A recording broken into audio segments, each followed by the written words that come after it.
3 months after Donald Trump announced so-called reciprocal tariffs on nearly every country in the world, threatening to dramatically raise tariff rates if negotiations weren't successful. He's come back with about 24 letters that he's posted on social media in typical Trumpian fashion, reiterating that he will essentially impose more or less the same rates that he established in April if negotiations aren't successful over the next couple of weeks. Today offers a reprieve to Asian exporters because they've received a couple more weeks to continue negotiating with Trump before the tariffs go into effect.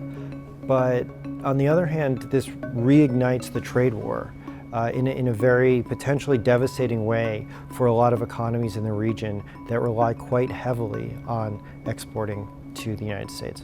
Others we met with, and we don't think we're going to be able to make a deal, so we just send them a letter. If you want to play ball, you have to. This is what you have to pay.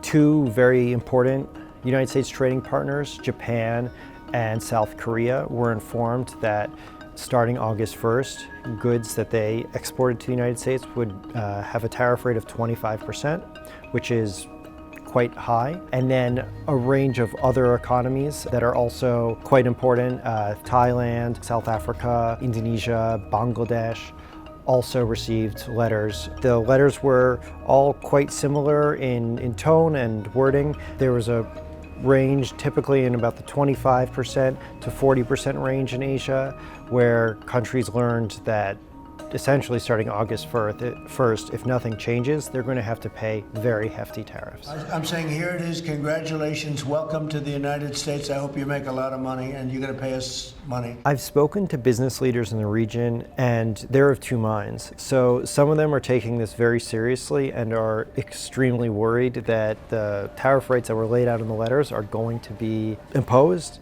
One Bangladeshi garment exporter told me that she was feeling shattered, that 35% tariffs that are threatened to Bangladesh, that would be really tough for her business. And others think this is just sort of a ploy and a gambit by Trump to extract greater concessions in the weeks ahead, and we shouldn't take it too seriously and we should just take a big deep breath. We've seen a lot of positive developments in the right direction, but the administration, the president, and his trade team want to cut the best deals for the American people and the American worker. For somebody shopping at Walmart or going online and buying goods on Amazon, if these tariff rates stay high on nearly every country that makes things for the United States, it's pretty impossible to imagine anything other than prices going up pretty substantially. It hasn't really showed up in the data yet, but some of the tariffs haven't really come into effect yet.